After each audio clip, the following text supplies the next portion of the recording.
All right, I'm going to go ahead and call the Sherwood School Board to order for a work session for February 17th, 2021. Our topic tonight is further reopening update and discussion. With that, I'll turn it over to Dr. Cordy. All right, thank you. Good evening. As Chair Allen said, we're here tonight. We're going to be talking about reopening for in-person instruction, with the focus being on our secondary schools, so grades 6 through 12. So just please know too, board members, that as always, just interject at any point along in this conversation with questions, comments. This evening, we're going to start off with Mr. Rose reviewing the metrics, giving us a status update along with a vaccine update. We will share with you some proposed start dates for middle and high school, and then share some thinking and some work going on relative to the 6-8 and 9-12 schedules. We'll go over the elementary cloud campus survey results and then some of the staffing implications because of some of those shifts. Offer more additional time for discussion, and then we'll share with you what we think the proposed board action will be for the March board meeting. So with that, Mr. Rose, I'll hand it off to you.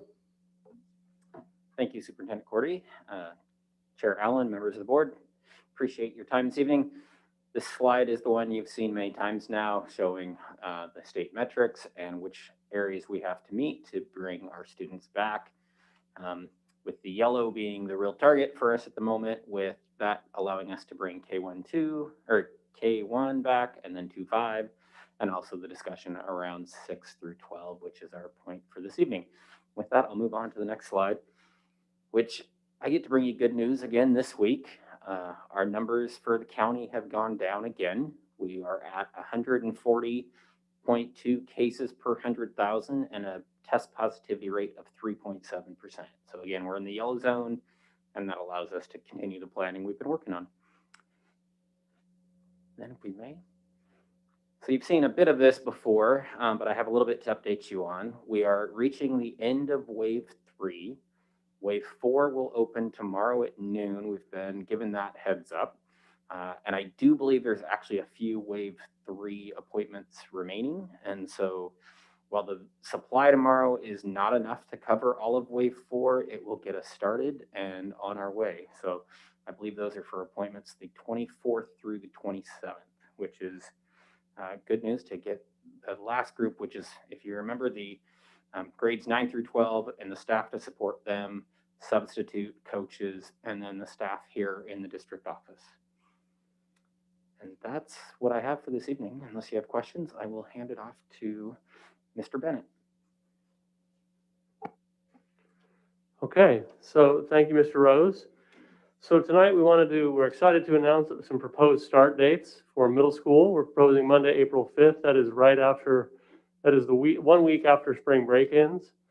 And the high school, the start of quarter 4, that would currently be April 20th. And we might have some calendar changes to adjust around grading days and things of that nature.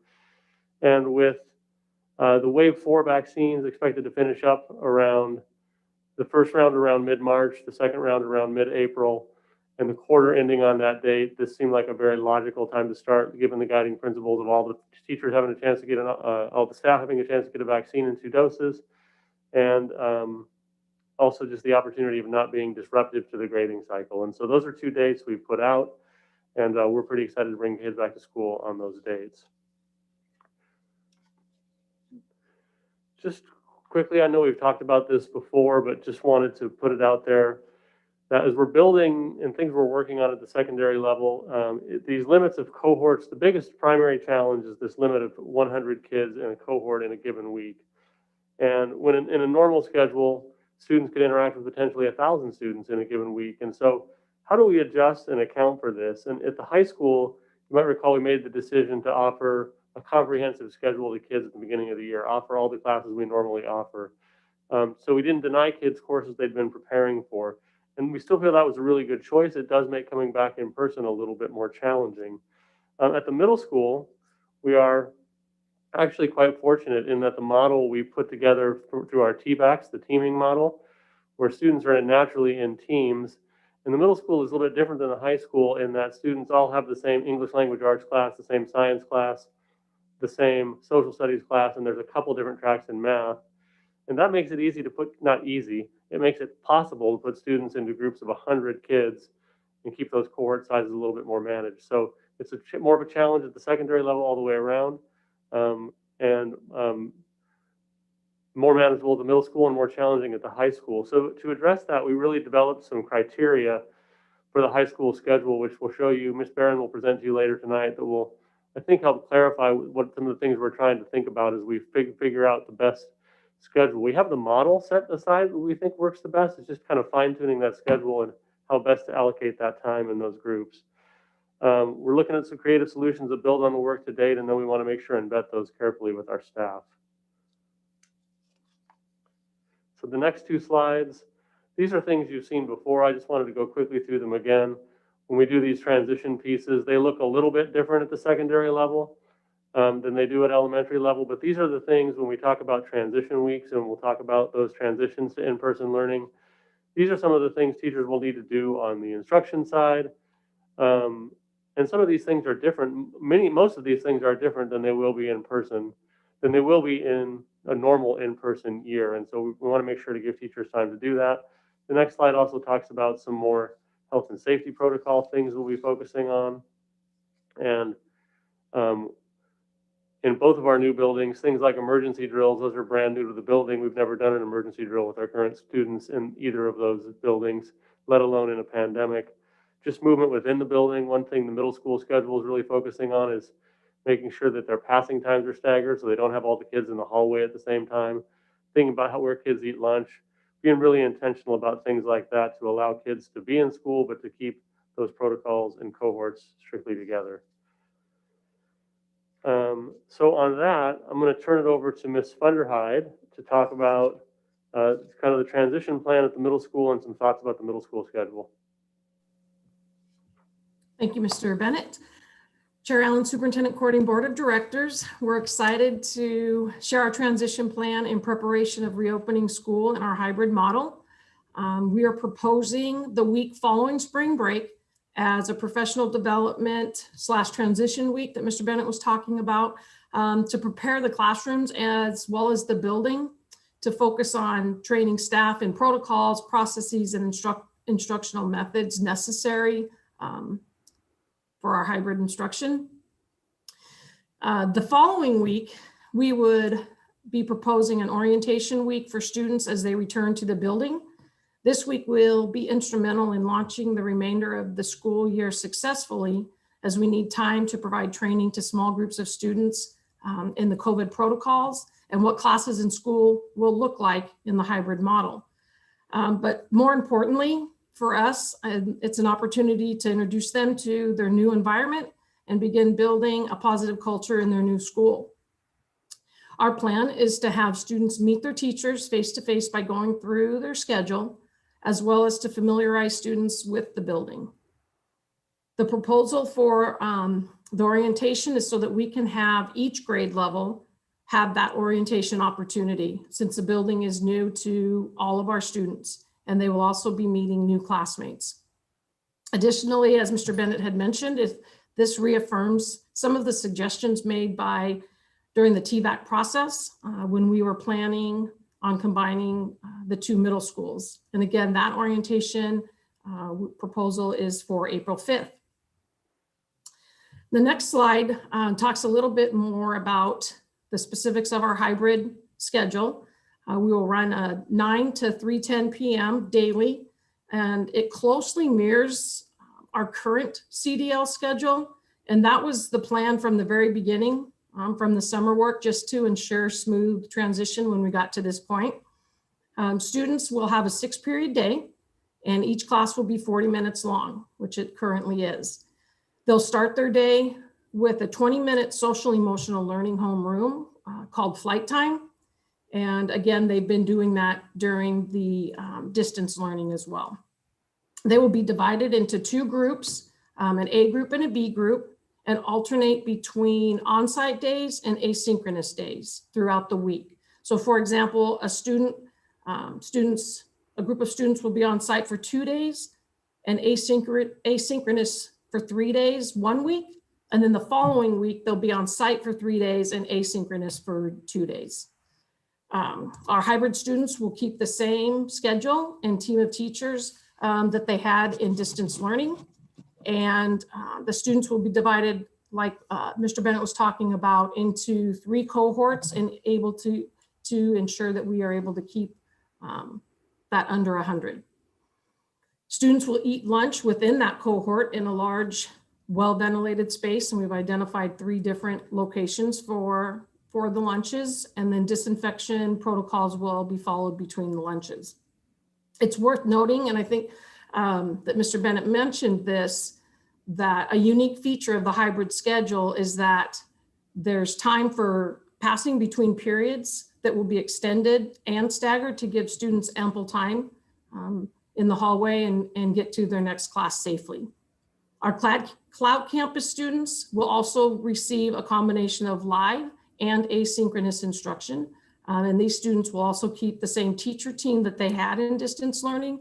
However, some of their schedules may change, may need to change just to adjust for some of our classes that have 2 different grade levels in them, for example, a compacted math class. So we're excited about reopening and moving into our hybrid model of instruction and getting students back into the building. And that is our current thinking at this time.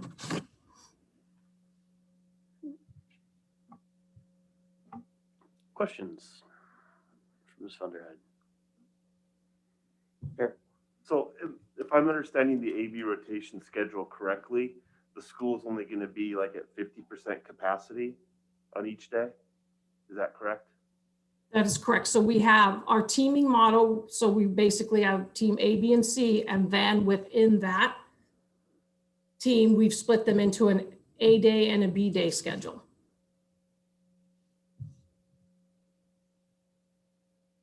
Other questions? Eric, go ahead. I got one more. So since this is a brand new building, have all the teachers and staff had time to kind of set up their classrooms and everything, or is that going to be part of this transition period around spring break? That will be, thank you for that question. That will be during part of the, so yes and no. Some of the teachers have been in and they have their classrooms set up, and those that have not, that will be one opportunity. That'll be the opportunity to do that during that transition week. Mike. And did you say the 6-period day mimics what they're doing now in hybrid? What they're doing now in the CDL model, yes. CDL, yes. Periods. Thank you. Okay, thank you. Any other questions? Onward. All right. Thank you, Ms. Thunderhead. Appreciate your time. I'll turn it over to Melissa Barron to talk about the high school schedule. Good evening, Chair Allen, Superintendent Cordy, Board of Directors. Also, I am so excited to be here tonight and be able to talk a little bit about where we're at with the high school and how we are planning to welcome our students back onto campus in a hybrid instructional model. And so, as Mr. Bennett mentioned, one of our challenges, and you and I, we've talked about this as well, is we really believe and still believe that offering a robust course offerings and academic program to our students this year was of the utmost importance. And as a result of that, the cohorting continues to be one of our biggest challenges in trying to figure out how exactly to provide the instruction that we know our students want, the courses we know our students need, and keeping their contact below that 100 number. And so as we have been trying to refine the schedule, we decided that we needed to develop some criteria for what was going to be the most important, what we were going to prioritize as we were making our decisions. And so what you see on the screen right now is our best attempt at kind of putting words on paper around criteria. And you'll see at the top is that we want to have as many students as possible on campus. And so we've, like I said, been refining schedule and model and really trying to figure that out. Also understanding that we have these other things that are very important to us as a community, as all of our stakeholder groups, both staff and students. And so you see on there that our seniors are a priority. And I'm going to talk a lot more about that in a little bit, about where we're at with our seniors, and just trying to make sure that we don't change, as we're trying to change as little as possible as we move into our hybrid instructional model, particularly because we have students who are on a pathway towards graduation and need specific courses, need specific classes and credits. That just makes it a little bit of a different experience for our students in the high school versus the middle school and the elementary schools. And so that's our kind of thinking around criteria for our schedule at this point. Next slide, please. So here's where we're at. We are looking at the schedule. We've made a decision around our model of instruction, and we will be implementing, similar to the middle school, an A/B cohort model, and dividing students numerically. And one of the things that we have to do in our next steps is to gather information from our community and from our families about students who would like to continue in the cloud campus, or who students would like to access a hybrid instructional model. And so that's going to dictate how we break down our cohorts, because we have some classes that are larger, classes like band or classes like PE that have a larger number of students. And so we want to be really careful with how we're breaking down the cohorts, again, making sure that we provide this consistency for students in schedule. We've also been consulting with school districts and schools around the state around what is in-person instruction looking like at comprehensive high schools, because again, it's just a different challenge and a different situation than the other levels because of the number of electives. And we've talked about that several times, about, again, wanting to make sure that our students maintain the opportunity to be in advanced courses and things like that. Next slide, please. With our seniors, we all know that this has been such a challenging time for the class of 2021. And so our team here has really put a priority on making sure that we listen and hear them and talk with them about what it is that we need to do moving forward. And so on February 2nd, we had a class meeting with all of our seniors. We invited all of them into a Zoom call, which was an experience in and of itself. We had about 250 seniors show up, and then we did send out notes and information to everybody else so that if they were unable to attend, they still had the information. And what came through loud and clear from our seniors was that they wanted an opportunity, as many opportunities as possible and experiences as possible, to celebrate their senior year. And there were some students who expressed, you know, I'd like classes online or on campus, but a lot of what they really talked about was just this opportunity to celebrate with each other and to be together on campus. And so we sent a survey to all of our seniors right after this class meeting, asking for feedback and asking, what does that look like? What are your thoughts? What are your opinions? And as we were compiling that data, one thing that came through was a desire for several of our seniors to be a part of this advisory committee. And they wanted to help make the plans and help have the conversations. And so we held our first meeting of that committee yesterday, and it was as awesome as you can imagine. Just being with about 15 of our seniors, talking about graduation and talking about prom and talking about these other opportunities. And so we have a list of 10 to 12 activities that we are going to implement for them for the remainder of this year. And so we will meet with our adult team. So our student team is meeting one week, and then our staff team is meeting the other week to implement. And so we're kind of on this every other week rotation for the foreseeable future to make sure that we provide these seniors with what they deserve, which is an opportunity to be celebrated and to experience the building and to have just a really good closure to their time in the Sherwood School District. And so that's something that is a really positive thing. I'm really excited about it. And I know we're going to be able to send the class of 2021 off in grand style. Next slide, please. So here are our next steps in terms of the high school schedule in preparation for our April 20th opening. We are continuing to provide on-campus and in-person opportunities for all students through limited in-person instruction. And so we are adding students every week. Right now we're serving during the day about 160 students, 150 students. And then starting next week on Monday, we will be offering in-person office hours for an hour at the end of every day based off of subject, and it will be open to all students in the building. And so we sent out a sign up today to students to have them access these spots and just be able to come into the building and work with teachers specifically in a variety of subject areas. We also, athletics season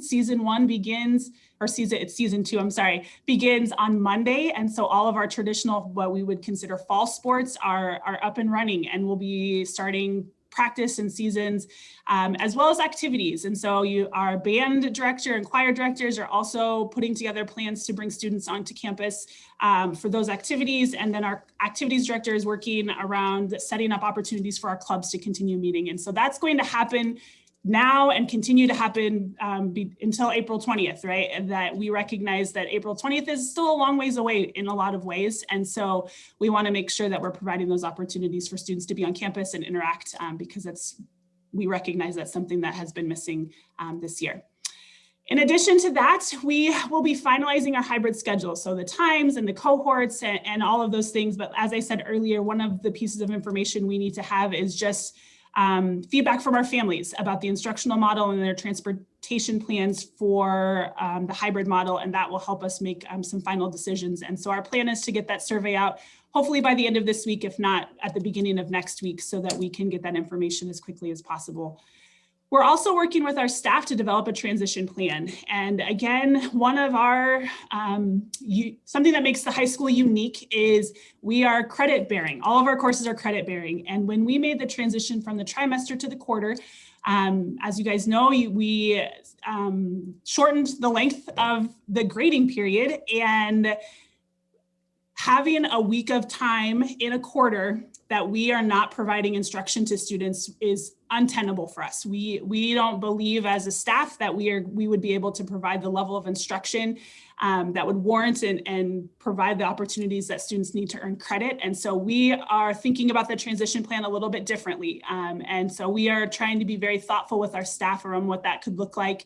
But what it's looking like right now is that we're going to need to do our transition plan maybe one day a week for several weeks leading up to April 20th, so that we are not completely eliminating instruction or providing asynchronous only instruction for our students as we near the end of third quarter. And so stay tuned for more information about that as we really confirm and the timelines and the information about the vaccine we just heard earlier this afternoon. And so we now have some more information to work with.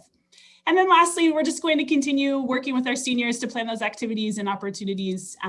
One of the things that I was really excited about is that our students asked for a day, like a half a day, that's a senior day that they could sign up for to come in and get a tour of the building and do their comprehensive distance learning in the building, and then have a lunch outside in some capacity. And so I was like, I think we could probably make something like that happen, as it's just an opportunity, a social opportunity for students. And so we will work to get those things scheduled and on the calendar very quickly.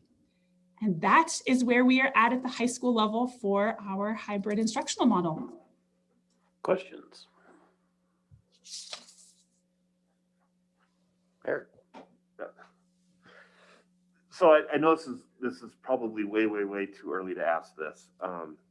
And so feel free to say we have not moved along in the planning far enough to answer this question. But do you foresee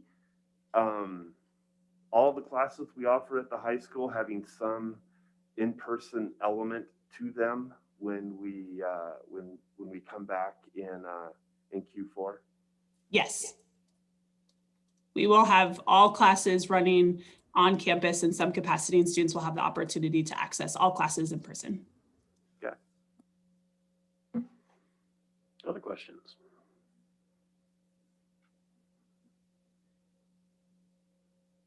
All right, thank you. Thank you, Ms. Barron. Appreciate that. We'll switch now to our elementary colleagues. I believe Mr. Walmuth is going to present, and we're going to talk about the impact of students. Well, I'll let Mr. Walmuth take it over and he can explain to you what he's going to talk about, but it's students moving from the cloud campus or hybrid to the cloud campus. And Thank- before Mr. Wilmoth takes over, I just want to just say, before we hear from our elementary colleagues, to our board members, our community, today was a really exciting day. We had elementary students in limited in-person instruction in all of our elementaries. It was a really exciting day to be able to see the photos that the principals were sharing and the students who were arriving. So that was a really, really bright spot today. Super exciting. And with that, Mr. Wilmoth, I'll hand it off to you. Thank you, Dr. Cordy. Chair Allen, Board of Directors, before I get into my report, the problem with being the bald guy is if I have the lights off, it's too dark. If I have the lights on, it reflects off my head. So my apologies for that.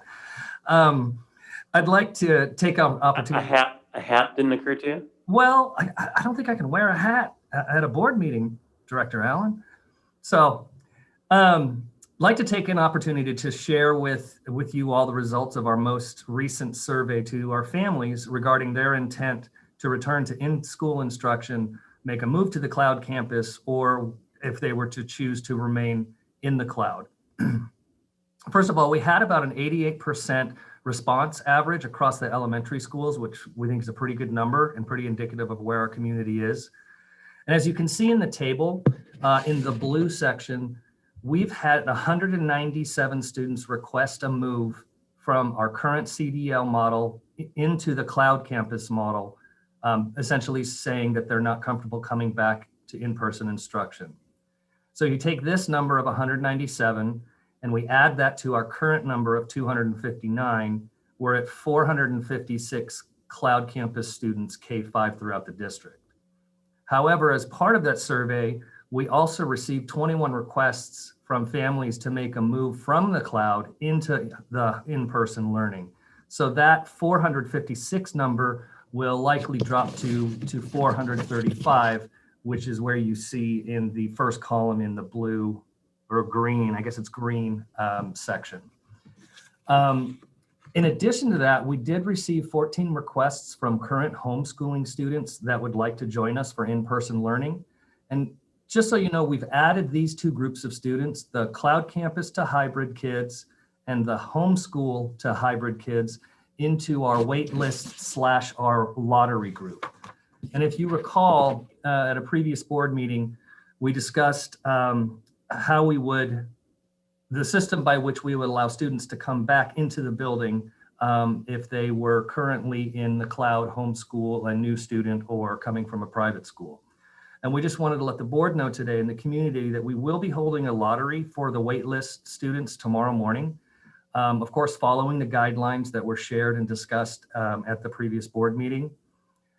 And the in-person learning for our lottery students is, of course, determined by the RSSL square footage guidelines and ultimately the capacity of each of our classrooms and how many kids we can have. However, we are hopeful that we will be able to accommodate all of these requests. And our hope is to also be in contact with these families by the end of this week so that they can start planning ahead. And in related news, as Dr. Cordy shared, we were able to welcome over 80 limited in-person instruction students into our building today. And I cannot tell you what a treat it was to have little people back in our schools. The energy was great. The kids were excited. The staff was excited. And we're just super proud of our teams and our kids for doing such a great job. It was a really special day. So with that, I'm open for questions, and then I'll turn it over to Steve to discuss staffing implications. Questions?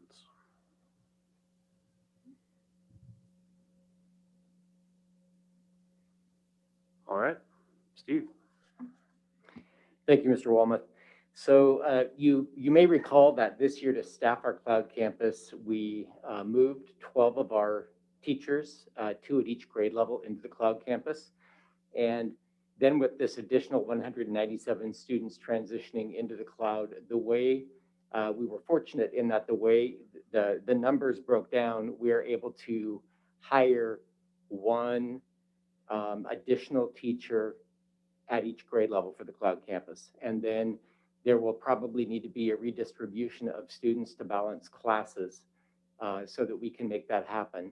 In all, we will need to hire, and we're in the process of hiring 6 temporary elementary teachers just to make this transition for the cloud campus and for in-person instruction happen. In addition to that, we're going to staff the cloud campus with some additional instructional assistants just to support students and teachers. As we mentioned before, the truth is that there's going to be a large disruption to a number of classes to make this work, both in the cloud campus and in in-person instruction. And there's just nothing we can do about that other than to work very hard to minimize those disruptions as much as possible. But we know that there will be a large number of classrooms that will look different moving into March 8th. Any questions about staffing? Questions, Mr. Emmert? Jessica? Yeah, thank you, Mr. Emmert. I don't know if this is an appropriate question for you or for Mr. Wilmoth or both.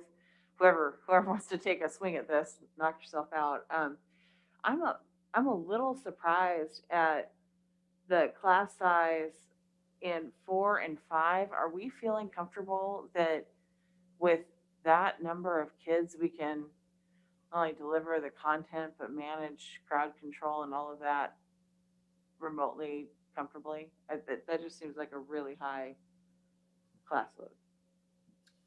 This is John, and Director Adamson, thank you for that question. Yeah, looking at 29 and 27.7 and its averages in those 2 grades is not ideal for us, but yet it's also our reality. We typically, in a typical school year, will work extra hard to make sure that our primary grades numbers are lower, and our 4-5 teachers have, they've always been great. Like, they understand the necessity of that instruction for those, core, basic, fundamental blocks of learning.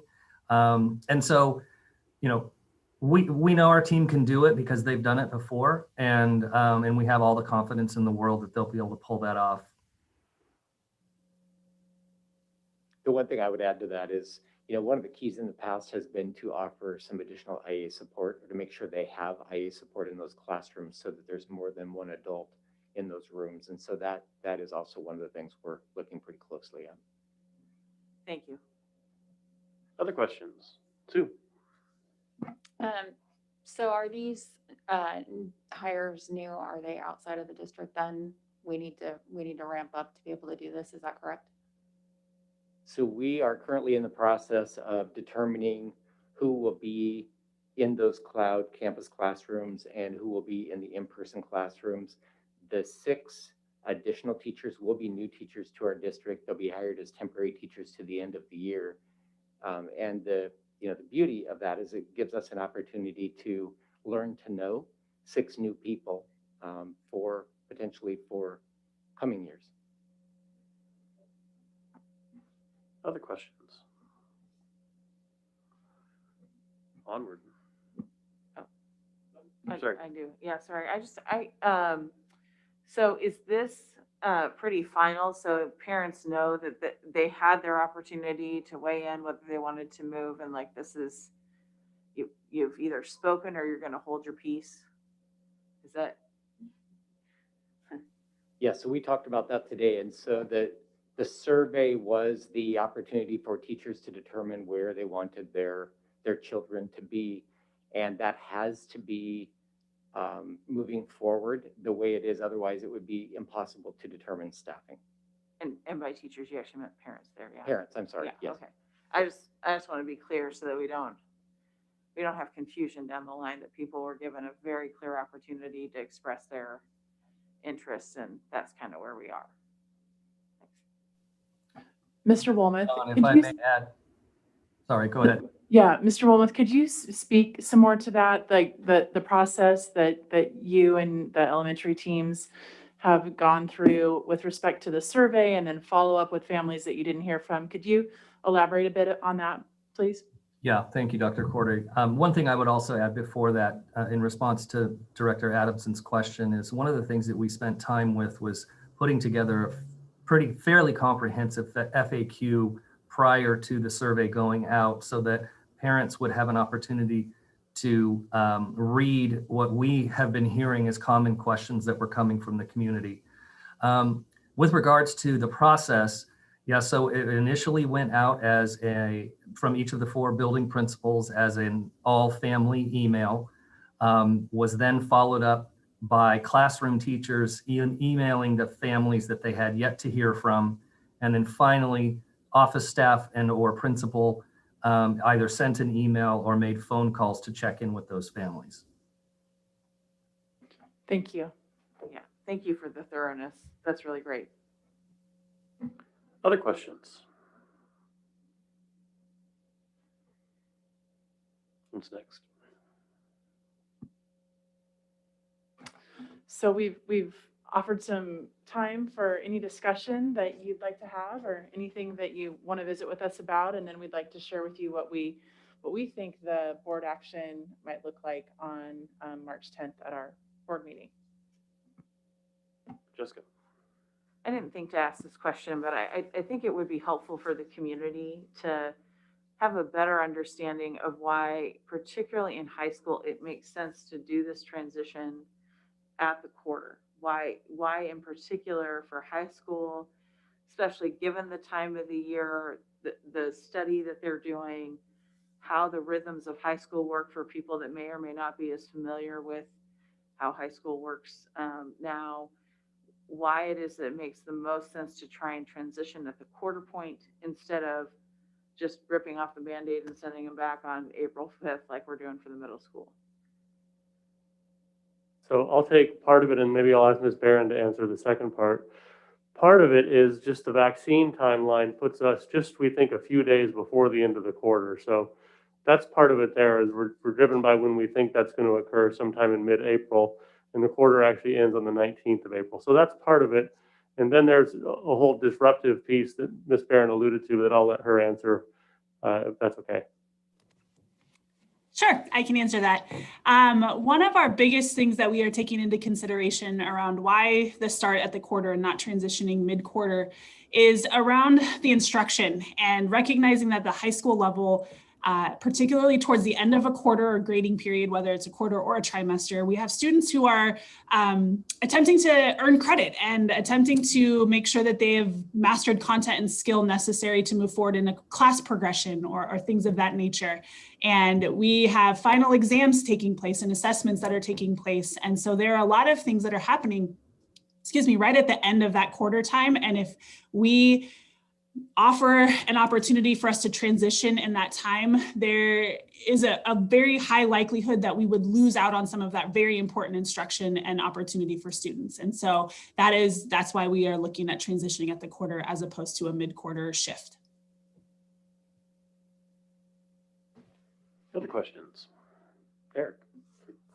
Since Melissa's there, can I sneak in 2 more here? One of them is, do we see any, or have we heard anything about any adjustments to the AP testing schedule for the spring? We haven't heard an adjustment to the schedule, but we have heard an adjustment to the mode of testing. And so there is an opportunity for students to test virtually or remotely. And as I'm talking, I actually think there may be an adjustment based off of which type of test we take in terms of the timeline. I just am not exactly sure what the adjustment is. Okay. And then my other question is, I know in order to do a high school schedule, you almost need a PhD in optimization and scheduling and everything. So when we move forward in the fourth quarter of letting kids come back in, do you foresee a lot of adjustments to schedules, or do you think we're going to be able to handle a lot of it with just kind of the AD kind of rotation piece that we were already doing? And again, I'll preface that with, I realize this is it may be too early to answer that question, so that's okay too. I can give you my best thinking right now, and what our team is kind of tossing around is that we want to minimize schedule disruption as much as possible, because again, we have students who have planned on taking these courses for the entirety of the school year. And so there is not a huge anticipation that we are going to disrupt the schedule in terms of courses that students are enrolled in and courses that students are taking. What we have to be creative around, and what we're, like I said, refining right now, is when is it that they will be on campus, not what courses will they be taking.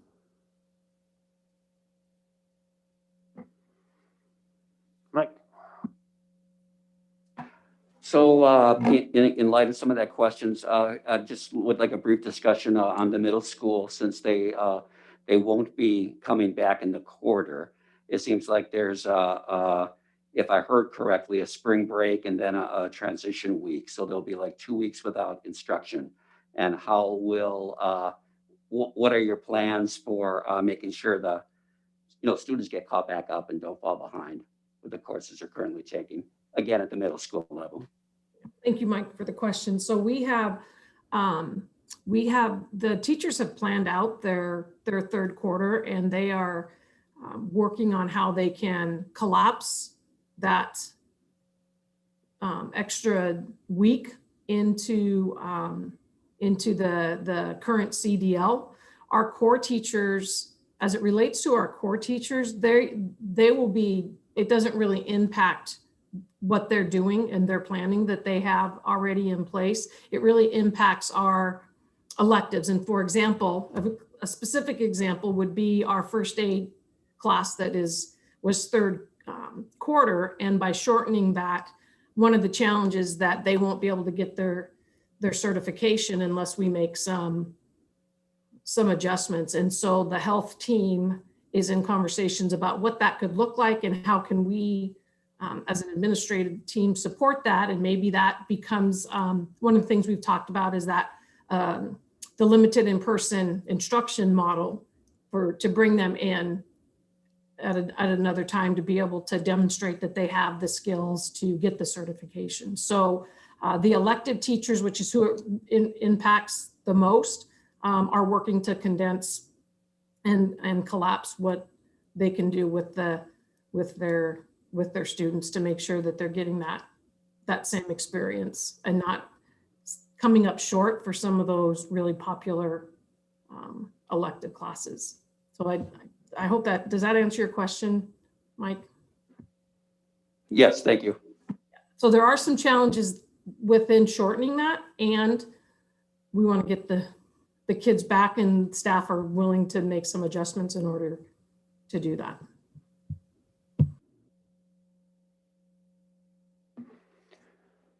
So here's where I'll just share where I'm at right now. First, a huge thanks to the teams for the work that has gone into these plans. I know at the middle school, but for sure at the high school, as Eric indicated, this is so much way more than average lift in terms of the mechanics of the schedules and everything else. And so really appreciate all the work that's gone in with the admin team and the middle and high school teams.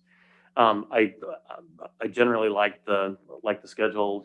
I wish we could get high school back in sooner, but not in addition to the quarter dynamics, the pace of vaccines is what the pace of vaccines is, and that really ultimately keeps us from being able to do that any sooner. And so I'm interested in our talking about the vote that we will take to move that forward. The thing I just really want to come back to, though, is this is all contingent on the elementary restart being successful and cases not climbing back up again. And we've talked a bunch before, but I think it's worth repeating again. This is a team effort across the entire community. We've seen the circumstance now at Summit High School, where some kind of social gathering has basically shut the school back down again. There's a county in Southern Oregon that has been out of the extreme risk level for a while that looks like it's probably going to be going back there because, at least in part, due to numbers of cases in school. And we talk about senior experiences, and thinking about my own kids' experiences. Football team dinner, kids piling in a car to head down to a jazz band competition at Salem. all these kinds of things. I think everyone's got to be really thoughtful that it's not that none of these experiences can happen, but they've all got to happen differently. And we just can't take an attitude of, well, it was just a few kids, or it was just for a little while, or, those kinds of things, or we'll end up in that same spot. And I think I just really want to emphasize the degree of responsibility for staying open that everybody in the entire community really needs to take to make this work. Pat, I really want to thank you for saying that. I think it's important for people to remember, no matter where you personally are about reopening and whether it should be faster or slower or happen or not at all, that there is an equal number of people kind of on the other side of that we're hearing from. My emails are pretty even. Open yesterday, open next fall. I mean, it is, there's not a whole lot in between. And people feel pretty strongly. So I think it's, for those of you who feel strongly about being open, it is about wearing masks. If you pick a kid up to take them to school, everybody in the car needs to wear a mask. Don't send your kid to school if they're sick. I mean, even if their tummy just doesn't feel well, it'll be okay. We need to act very differently, and we need to think carefully, because I do think it would be incredibly disruptive for us to open and then have to close. And only the community can keep us moving in the right direction. And I am very encouraged to see and really appreciate, Mr. Rose, you sharing the numbers week after week after week that are showing the amount of disease in the community dropping. And that's going to hopefully keep getting better week after week, as long as we all keep wearing our masks, as long as we all keep washing our hands, and just be responsible. And this community is doing such a great job of that, that we've got this opportunity ahead of us to get kids back into school and to be among the first in the county to do it. And that's pretty exciting. And we're going to just have to keep doing this together. And I just really wanted to echo what you had to say, because I think it's so important that everybody really embrace this is not something that we can do alone. It's something we have to do together. Yeah, Sue. Yeah, I mean, I would just like to say it's so encouraging to see these steps forward. I can't imagine what you guys have done and how much time it's taken to come up with these incredibly, complicated plans to get kids back on campuses. But I sort of feel like since March 13th, that's just been the one thing I've really wanted, is for these poor kids to get some sort of experience on campus and get, moving back towards normal. So I sincerely appreciate it. I only wish it could be sooner. I mean, based on the emails and the information I get, clearly people are hurting on both sides. And I think it will just be the best thing to get everybody back together and start forging ahead. So thank you.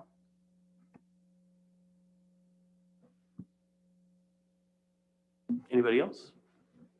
Okay, let's talk next steps. So our plan is to come back on March 10th with recommended board action to open grades 6 through 8 on April 5th. Open grades 9 through 12 at the start of quarter 4. The current calendar calls that April 20th. And some minor calendar changes needed to achieve those start dates. So there's some things on the calendar like middle school conferences, grading days, end of the quarter, transition weeks, things of that nature that we really want to think through a little bit more. We pretty much know what they look like, but we wanted to get them exact before we put out dates. But we put out the dates that we thought people wanted to know around the transition timelines for middle school and the start dates and things like that. So that's what we plan to come back to you with on March 10th, are those dates. Any questions about that? Eric? How are we planning on communicating this information out to the community? What was the kind of the timeline for that, and how are we looking at doing it for those who don't spend their evenings watching YouTube? Yeah, thank you for the question, Director Campbell. So every Thursday following these meetings, Ms. Andrade works on putting together the communication that goes out to families and also a summary for staff. And so that's happening on a weekly basis after these meetings occur, and that will also happen this week. Sue? Is that something that we can add to the website as well? Yes, Oh, okay. yes, absolutely. All right, any other questions, comments, thoughts? So this has us, us taking 2 weeks off of work sessions, the equity group next week and nothing the week after. Give staff a week off from prep and then come back at our regular meeting on March 10th and adopt these actions. But barring some kind of a change with respect to elementary kids, everything else going on, anticipate that that's the action that we'll consider on the 10th. Chair Allen, we appreciate that. You'll see on your agenda that we have the next work session identified as March 3rd. You know, that was in an effort every week to meet and have these conversations. And our hope was that after tonight, you'd feel comfortable with us moving directly to that March 10th board meeting. So we appreciate that. Great. Anything further that we need to talk about tonight? If not, I'll go ahead and adjourn the